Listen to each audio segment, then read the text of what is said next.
In the year 2148, everything changed. A massive rift known as the Void Abyss split the sky open. It descended upon the world like a nightmare, tearing through reality and cities alike. Humanity wasn't just surviving anymore. Everyone on the planet was forced to become a player in a global game. People were left in a panic, staring at blue screens that appeared out of nowhere as their lives turned into stats. To find the truth, they had to move forward. Brave souls began to explore the depths of the Void Abyss, risking everything to reach the unknown. Rumors spread like wildfire: clear the abyss, and you could get anything your heart desired. It offered status and more wealth than anyone could spend in a lifetime. It even offered the chance to extend your own lifespan, turning the dying into the youthful. At the very top was the ultimate prize, the authority of the gods themselves. With the stage set, the system officially announced the start of the game. Fast forward to 2268, at the entrance of the 5th floor, where a young man is slumped over, barely conscious. A group of explorers spots him. They immediately assume he's just some bottom-tier scavenger who couldn't find a party to carry him. Fan Jian walks over and delivers a sharp kick to the side, telling the guy he can't sleep there. The young man's eyes flicker open, showing a sharp, focused gaze that doesn't fit a scavenger. Lindu looks up and weakly asks what year it is. Fan Jian laughs, telling him it's 2268, and mocking him for being a filthy bumpkin who doesn't know the basics. The realization hits Lindu hard. He's been out for 100 years. He can't believe how much time has passed while he was asleep.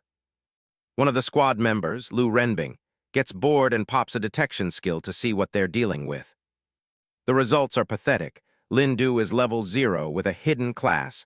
It's a combination that looks completely useless. The squad nearly loses it, laughing at the idea of a level 0 nobody sneaking his way onto the 5th floor. Nearby players watch from a distance, whispering about how this newbie is absolutely finished. They know the Goshawk squad isn't a group you want to mess with. One of them asks if they should help, but the other quickly shuts it down. Nobody wants to bring that kind of trouble on themselves. Fan Jian boasts about their status as an elite squad serving under Lord Gu Yunting, using the name to intimidate him. The mention of Gu Yunting makes Lindu's expression go dark. The name of the man who betrayed him still carries weight in this new world. A twisted smile starts to spread across Lindu's face. He bursts out into a manic laugh. He can't believe that bastard is actually still alive after a century. Lindu stands up, and suddenly the air in the cave feels a lot heavier. He looks at them with a murderous intent that silences the laughter. The bullies are taken aback by the look in his eyes. There's an intensity there that shouldn't belong to a level 0. Feeling disrespected, Fan Jian draws his sword, ready to show this nobody what a real level gap looks like. He swings his blade in a wide arc, aiming to cut Lindu down where he stands. A sharp metallic snap rings out as Lindu catches the sword bare-handed, stopping the momentum dead. With a single, effortless motion, he snaps the blade and crushes Fan Jian's arm. The bully lets out a blood-curdling scream as his HP starts to plummet. Lindu looks down at him, comparing the Goshawk squad to a bunch of disgusting flies.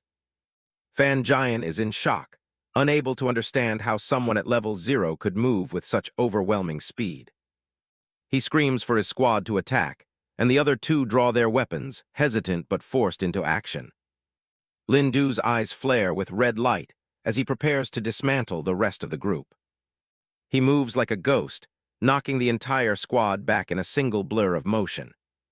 A boot slams down onto the back of Fan Jian's head, pinning him to the rocky ground. Lindu stands over them, nodding that he was clearing dungeons before these kids were even born. He leans in with a sinister grin, mentioning that their talk about stripping gear gave him a great idea. Fan Jian can only stare up in horror, realizing he's completely at the mercy of a monster. The scene turns into a chaotic cloud of dust as Lindu follows through on his plan, looting every valuable item they have while they beg him to stop. Lindu leaves the bullies in nothing but their underwear, sobbing over their lost gear. They can't believe the items they spent months grinding for were snatched away in an instant. He looks over the loot with a look of pure disgust, calling it D-rank trash you find at a flea market.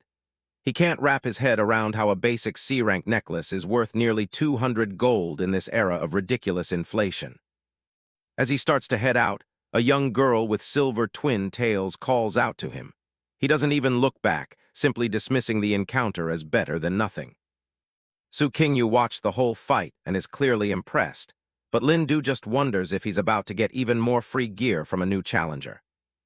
She introduces herself as Su Kingu from the Red Lion Guild, trying to sound professional despite her obvious excitement. She tells him how cool he was back there, saying the Goshawk squad had it coming for all the weak players they've bullied. Lindu lets out a sigh of disappointment. He was actually hoping she was there to pick a fight so he could loot more gear. He keeps walking without a second thought, leaving the recruiter to chase after him while shouting for him to wait up. She begs him not to leave so soon, offering him anything from a spot in her team to money and high-tier intel. She hits the jackpot when she mentions Gu Yunting, having noticed how much he reacted to that name at the entrance. She claims to know quite a bit about the God of Purity and his legendary exploits over the years. That does the trick. Lindu stops in his tracks with a sharp look, suddenly very interested in whatever information she might have. Cut to a damp cave, where the ground is already littered with the corpses of several massive wolves. A level 18 demon wolf lunges out of the shadows, its eyes glowing with a feral orange light as it snarls. Su Kingu shouts a warning, but Lindu is already moving before the words even leave her mouth. His eyes flare with a cold blue aura, his focus sharpening as the monster closes the distance. With a single fluid motion, he slashes through multiple wolves at once, leaving nothing but streaks of light in his wake. Su Kingu is left speechless, checking her own stats as a level 34 assassin, and realizing this newbie is somehow faster than her. She can't believe the amount of experience they've gained in just one afternoon. It's more than her entire team usually gets in a week. She demands to know how a level 0 can have this much combat experience, even suspecting he's using some kind of item to hide his true power. Another wolf tries its luck from behind, diving straight for Lindu's head with its jaws wide open. Without even looking back, Lindu drives his blade through the beast's mouth, ending it instantly. He tells her to shut up and get to the point, reminding her that the only reason he's helping her farm materials is for the intel she promised. Su Kingu pouts as he walks away, telling him he's way too impatient for his own good. She asks him point-blank if he has a personal grudge against Gu Yunting, recalling his reaction from earlier. She mentions hearing him say how the top player screwed him over, but the idea seems almost impossible to her. She explains that Gu Yunting isn't just anyone. He's the level 199 top player and the representative of the God of Purity himself. Back in 2148, the world was thrown into total chaos when the game system first took over reality. During that era of panic, a mysterious figure known as the Special Guide Writer emerged to show humanity the way. He gathered the strongest players and formed a legendary team called Firmament to face the Abyss head-on. They were the first to truly challenge the Void Abyss, paving the path for everyone who followed. Su Kingu gets stars in her eyes as she admits to being a massive fan of that legendary guide writer. She believes that Firmament was only the strongest team because they had him leading them from the front. She quickly apologizes for geeking out, noting that almost all records and images of the man have been erased over time. Lindu listens in silence, a heavy shadow falling over his eyes as he thinks about the man she's describing. He knows exactly who the guide writer was, because he was the one who led those legendary players a century ago. Long before he was a forgotten legend, he was just a man standing at the top of the world with a sword in his hand. Even before the Void Abyss descended, Lindu was already a hardcore gamer who spent his life conquering virtual worlds. He was actually the first person in the world to clear a game on its ultimate difficulty, earning a single wish from the system. At the time, he thought it was just a secret Easter egg left behind by the developers for the top player. A prompt appeared on his screen, asking him to enter his heart's deepest desire as his reward. Having nothing better to do with his life, he jokingly wished for the real world to become as interesting as a game. Lindu's finger descends toward the keyboard, his mind stuck on the thought that this entire system was just some developer's fun little Easter egg. He watches from a high balcony as brilliant blue light cascades down upon the city, signaling the end of the world as he knew it. He takes a step forward, his simple slipper crushing a small rock as the blue energy begins to crackle around him. His mouth hangs open in a rare moment of genuine shock, as the sky itself seems to fracture and rewrite reality. The screen fades to black with a chilling realization. The world he lived in had actually transformed into a living, breathing game. Lindu leads his firmament squad into the fray, his blade cutting through hordes of demonic beasts as they fight to uncover the abyss's secrets. Amidst the chaos of battle, his expression is one of fierce determination, shouting orders as the team pushes deeper into the rift. It took a decade of blood and sweat, but they finally stood before the ultimate challenge at the final stage of the void abyss.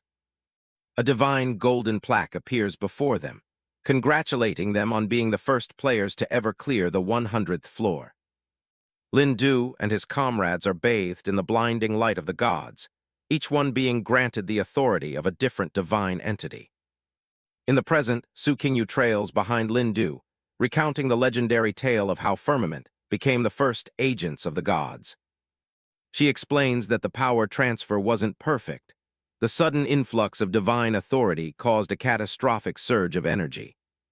A haunting silhouette of the squad's captain is shown being torn apart by golden light, as he reportedly sacrificed himself to save his team.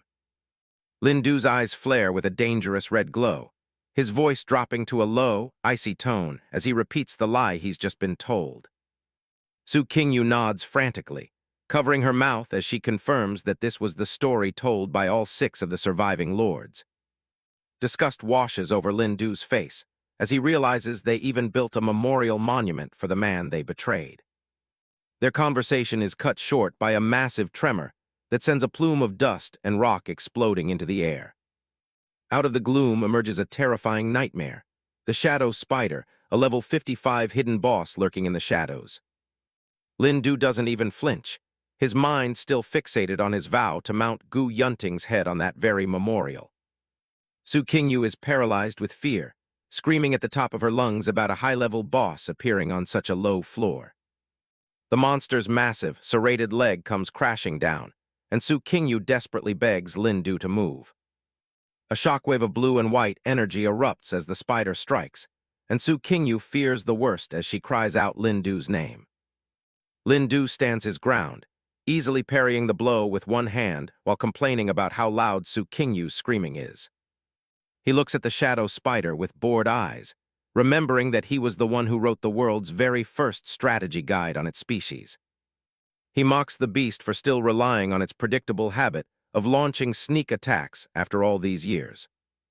With a sudden burst of speed, he shatters the monster's initial assault, his fist wreathed in a faint blue aura. Lindu stands tall in the middle of the cave, a smug grin playing on his lips as he prepares to exploit every mechanic he knows by heart. The shadow spider let out a deafening roar, its multiple red eyes glowing with murderous intent as it prepares its next attack. It unleashes a concentrated blast of energy, but Lindu is already a blur, dodging the projectile with ease. He slides across the rocky floor, explaining that the spider is essentially blind and relies solely on air vibrations to track its prey. The massive arachnid turns its head, sensing the disturbance but unable to pinpoint Lindu's exact location. Lindu realizes that as long as he maintains his current speed, he can effectively jam the creature's senses.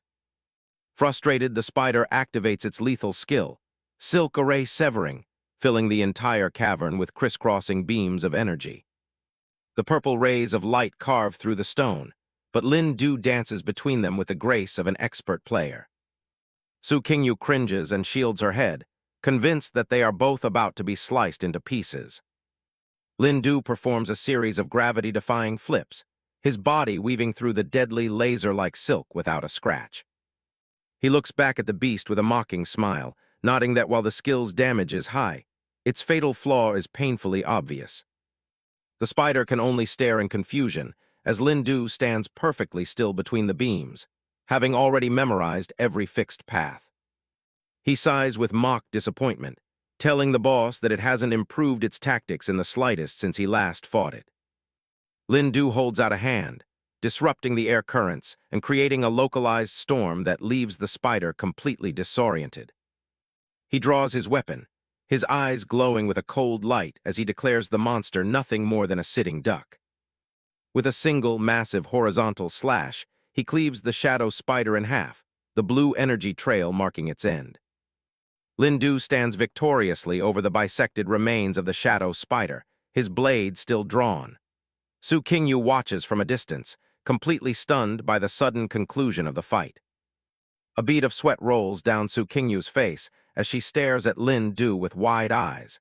She can hardly believe the speed and precision of his movements.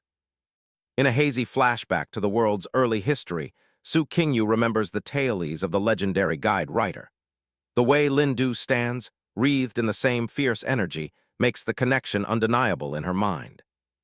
Bathed in the settling dust and fatting energy of the battle, Lindu radiates the presence of a top-tier veteran. Despite his supposed low level, he looks every bit the master he once was. In a small, comical aside, Lindu explains the spider's simple biological weak point to a bewildered Su Kingu. She can only stutter in response, her brain struggling to process the technical details. Su Kingu's disbelief boils over as she shouts about him taking 0 damage from a level 55 boss. Lindu simply crouches by the monster's head, asking if she really thought such a basic fight would be difficult. She throws her hands up in frustration, exclaiming that for normal players, a boss like that is a literal death sentence. The gap between their perceptions of difficulty is vast. Lindu casually stands back up, spinning a sharp, crimson spider leg between his fingers. He looks entirely unimpressed by the legendary trophy he just acquired. He tosses the rare material towards Su Kingu, telling her it's the specific upgrade part she was looking for. He notes that its high agility stats make it the perfect fit for an assassin-class player. Su Kingu catches the shadow spider leg with trembling hands, her eyes fixed on the rare loot notification. She realizes this item never dropped for her before because it was hidden behind a boss she couldn't see. With the loot distributed, Lindu turns his back and begins walking deeper into the cave. He declares that their temporary partnership has reached its natural conclusion. Su Kingu quickly chases after him, her initial shock replaced by a desperate need to recruit him. She begs him to consider joining the Red Lion Guild, promising that they can negotiate any salary he wants. Lindu doesn't even slow down, offering a blunt refusal over his shoulder. He waves a hand dismissively, telling her he'll see her around before disappearing into the shadows. Su Kingu stands frozen, a cold sweat breaking out as she feels an overwhelming pressure emanating from his departing figure. She can't help but wonder who Lindu really is and what kind of monster she just met. Reaching the entrance to the 6th floor of the Void Abyss, Lindu finally enjoys a moment of silence. His thoughts drift back to his primary goal, finding and taking revenge on Gu Yunting and his other betrayers. He summons his digital interface with a flick of his wrist, his expression turning serious. He needs to understand why his current status is being reported as level 0 despite his past power. The blue system panels flicker rapidly, scrolling through lines of complex code and data strings.